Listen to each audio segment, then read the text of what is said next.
Patrice. Bonjour Alors, William, journée bonjour à d'action. tous. Allons-y. Oui, journée d'action contre la loi travail de Madame El Khomri. Conséquence, n'espérez pas trouver un journal national dans vos kiosques. Pour épancher votre soif d'information, abreuvez-vous à la source web ou régionale. Vous y constaterez que François Hollande passe un mauvais quart d'heure après l'abandon de la réforme constitutionnelle qui prévoyait la déchéance de la nationalité, le renoncement, tout ça pour ça. Hollande recule, la déchéance totale, la déchéance de la réforme, etc., etc.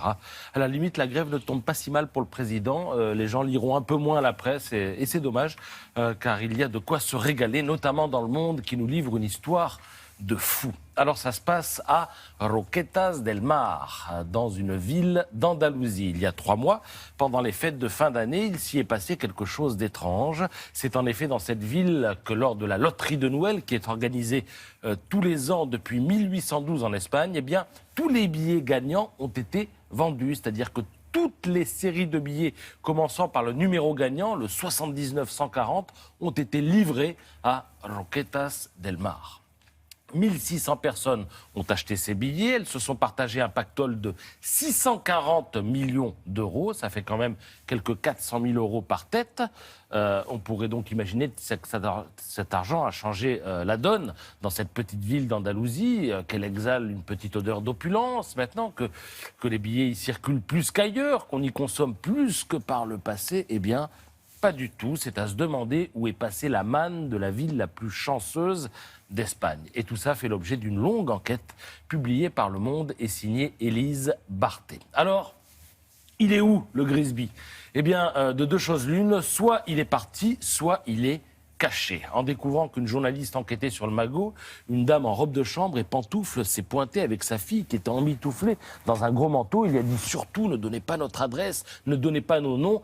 Seul signe extérieur de richesse de ces deux femmes, la porte blindée de leur appartement. Depuis qu'elles ont gagné à la loterie, elles vivent dans la peur, elles se protègent, dit l'épicier du coin qui les connaît. Alors parfois l'argent est parti avec le gagnant. Tout le monde à Roquetas del Mar se demande où est passé Pape Ngagne, un Sénégalais de 34 ans. Il a connu la dure loi du campo, c'est-à-dire qu'il s'est abîmé le dos 8 heures par jour pour arracher à la terre les primeurs vendus en Europe du Nord. Et après quelques passages télé où il montrait son pactole, eh bien du jour au lendemain, il a disparu. Sa chance a fait trop de jaloux. Tous les gagnants là, il n'y en a pas un qui a offert un coup à boire à ses copains. Tous, ils se cachent. Il y a 2 types de gagnants. Il y a les Espagnols et il y a la communauté des migrants qui représente 1/3 de la population. Chez les Espagnols, on va dire que ça s'est pas trop mal passé. Certains ont acheté une maison, ils ont assumé, ils ont donné à leurs enfants, etc. Bon.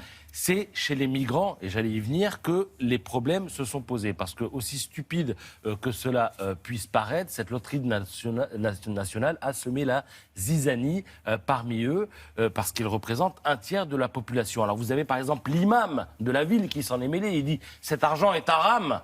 Il l'a dit, il l'a répété, c'est-à-dire cet argent haram est impie, impropre à la charité. Il ne peut en aucun cas financer un pèlerinage à la Mecque. Donc du coup, les gens, l'argent, ils l'ont caché. Oui, ou alors ils sont partis. Oui. Et puis vous avez ce Guinéen qui a peur de faire des jaloux. Donc lui, il reste anonyme et il fait profil bas depuis qu'il a gagné. Non seulement il s'est tué, mais en plus, il surjoue la pauvreté. Il s'habille comme un clochard. Voilà, la seule qui sourit dans toute cette affaire, c'est Felisa Zamora, celle qui vend les tickets de loterie depuis 20 ans derrière son comptoir. Elle n'a jamais eu autant de clients qu'en ce moment. Le trésor maudit de Roquetas del Mar, c'est à lire dans Le Monde.